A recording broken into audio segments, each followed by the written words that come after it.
주님께서 여러분과 함께 또한 사제의 영과 함께 루카가 전한 거룩한 복음입니다. 주님 영광 받으소서. 그 무렵 마리아는 길을 떠나 서둘러 유다 산악 지방에 있는 한 고을로 갔다. 그리고 지가랴의 집에 들어가 엘리사벳에게 인사하였다. 엘리사벳이 마리아의 인사말을 들을 때 그의 태안에서 아기가 뛰놀았다. 엘리사벳은 성령으로 가득 차 큰 소리로 외쳤다. 당신은 여인들 가운데에서 가장 복되시며 당신 태중의 아기도 복되십니다. 내 주님의 어머니께서 저에게 오시다니 어찌된 일입니까? 보십시오. 당신의 인사말 소리가 제 귀에 들리자 저의 태안에서 아기가 즐거워 뛰놀았습니다. 행복하십니다. 주님께서 하신 말씀이 이루어지리라고 믿으신 분. 그러자 마리아가 말하였다. 내 영혼이 주님을 찬송하고 내 마음이 나의 구원자 하느님 안에서 기뻐 뛰니 그분께서 당신 종의 비천함을 굽어보셨기 때문입니다. 이제부터 과연 모든 세대가 나를 행복하다 하리니 전능하신 분께서 나에게 큰 일을 하셨기 때문입니다. 그분의 이름은 거룩하고 그분의 자비는 대대로 당신을 경외하는 이들에게 미칩니다. 그분께서는 당신 팔로 권능을 떨치시어 마음속 생각이 교만한 자들을 흩으셨습니다. 통치자들을 왕자에서 끌어내리시고 비천한 이들을 들어높이셨으며 굶주린 이들을 좋은 곳으로 배불리시고 부유한 자들을 빈손으로 내치셨습니다. 당신의 자비를 기억하시어 당신 종 이스라엘을 거두어 주셨으니 우리 조상들에게 말씀하신 대로 그 자비가 아브라함과 그 후손에게 영원히 미칠 것입니다. 마리아는 석 달가량 엘리사벳과 함께 지내다가 자기 집으로 돌아갔다. 주님의 말씀입니다. 그리스도님 찬미합니다. 참 예수님. 참 예수님. 부활 6주간 금요일이지만 5월 성모성월의 또 마지막 또 평일이고 해서 오늘은 성모의 밤을 또 함께 보내고자 합니다. 옛날에는 이제 그렇게 교리를 했었죠. 우리가 어떤 이제 분을 존경할 때 존경을 이렇게 단계를 나누었어요. 오늘은 토요일 걸로 합니다. 토요일 걸로. 아까부터 계속 매일 미사책만. 무슨 그렇게 공부를 좀 평소에 하시지. 토요일 걸로 하면 돼요. 성모님 방문 축일 걸로. 그래서 존경을 이렇게 나누는데 하느님께는 우리가 보통 흠숭지례라고 말을 합니다. 그래서 하느님께만 드리는 존경을 흠숭한다라고 하고, 그리고 이제 성인들에게 드리는 것은 공경지례라고 불렀고, 성인 중에서도 으뜸인 성모님께만 따로 드리는 것을 상경지례, 그렇게 구분을 했습니다. 그러니까 그 말은 이제 성인들을 모두 공경하고 우리들이 존경하고 우리 믿음의 모범으로서 따르지만 그 중에서도 가장 으뜸이 성모님이셨다라고 하는 것을 우리들에게 가르치기 위해서 그런 존경 중에서도 상경지례라고 하지만 하느님께만은 드리는 흠숭지례와는 구분을 짓고 있죠. 성모님은 결국 우리가 생각을 해보면 무슨 사람들은 천주교를 무슨 성모님 믿는다라고 막 그렇게 가짜 뉴스를 퍼뜨리고 있지만 그렇지는 않죠. 결국 우리가 하늘을 봤을 때도 스스로 빛을 내는 것은 태양이죠. 달은 스스로 빛을 내지 못합니다. 하지만 밤에 달이 그렇게 밝게 보이는 것은 태양빛을 반사해서 우리들에게 보여지는 것처럼 성모님도 달과 같으신 분이죠. 빛을 내시는 분은 하느님이시고 성모님은 그 은총의 빛을 받아서 우리들에게 전달해 주고 있다. 그래서 우리가 존경하는 뿌리는 하느님에 대한 사랑이지만 또한 예수님을 이 세상에 낳으셨고 그리고 구원의 역사를 피앗이라고 주님의 뜻대로 그대로 이루어지기를 바랍니다라고 하는 승낙의 말씀으로서 구원 역사가 시작되었기 때문에 우리들은 성모님에 대해서 특별히 생각을 하면서 동시에 성모님께서 보여주셨던 그런 믿음의 모습, 신앙의 모범적인 모습을 우리 역시 조금 따라서 본받아서 살아가야 되지 않을까라는 의미에서 성모님에 대해서 특별한 우리의 공경과 또 존경과 또 그런 존경 중에서도 높은 상경지례를 드리고 있다. 오늘은 그것을 특별히 또 두드러지게 또 기억하는 날입니다.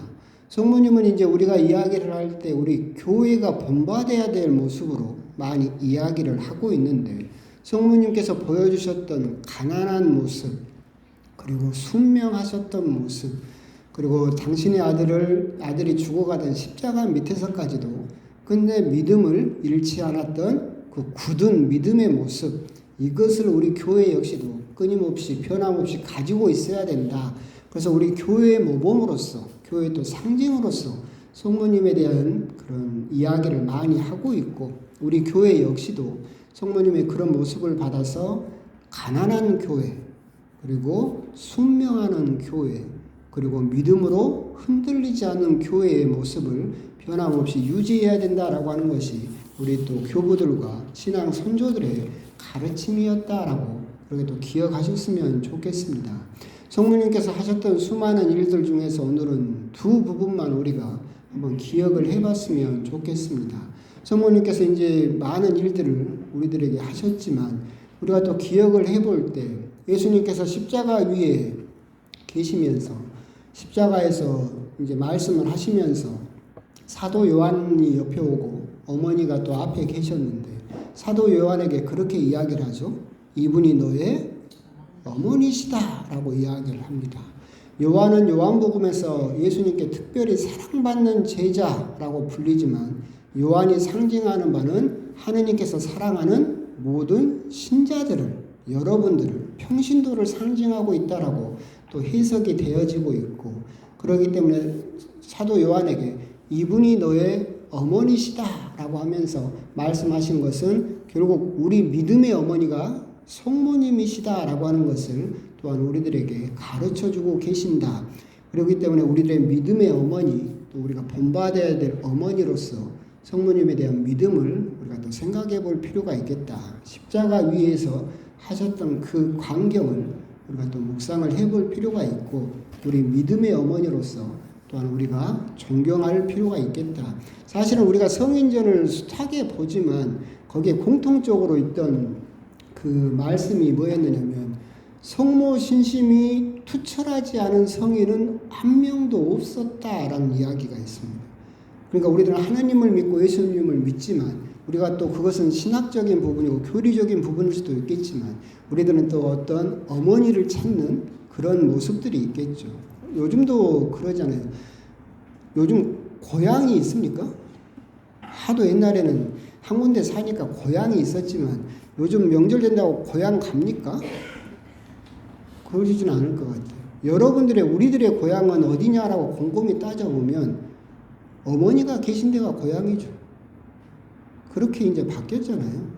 우리가 태어났던 곳이 옛날에는 고향이었지만 어머니가 그 고향에서 떠나서 예를 들어서 광주에 살아요. 그러면 어머니도 계시지 않는 거기 갑니까? 안 가죠. 부모님이 계신 곳, 어머니가 계신 곳이 우리의 고향이 이제 되듯이 결국 우리 어머니가 계신 곳이 우리의 영적인 고향이다라고 하는 것을 우리가 생각할 필요가 있겠다라고 하는 겁니다. 두 번째로 우리가 또 묵상해 볼 장면은 가나 혼인잔치의 장면이죠. 포도주가 다 떨어졌습니다. 그래서 예수님께서는 거기에 대해서 별 관심이 없었어요. 성모님께서 포도주가 다 떨어졌구나. 그러니까 아들 예수님께서 그게 저와 무슨 상관입니까? 아직 제 때가 오지 않았습니다. 그러자 어머니는 뭐라고 하십니까? 저 사람이 시키는 대로 해라. 그러죠. 결국은 예수님께서는 내 때가 오지 않았습니다 라고 하면서 성모님의 부탁을 또 그 상황에 곤란한 포도주가 떨어진 그 상황을 거절하셨죠. 근데 그 거절을 승낙으로 바꾼 분이 누굽니까? 성모님이셨다라고 하는 것이 또한 우리가 특별히 성모님께 정구를 청하는 이유이기도 합니다. 하느님께서는 우리들을 봤을 때 어떻게 보면 우리 기도를 거절하실 때도 있습니다.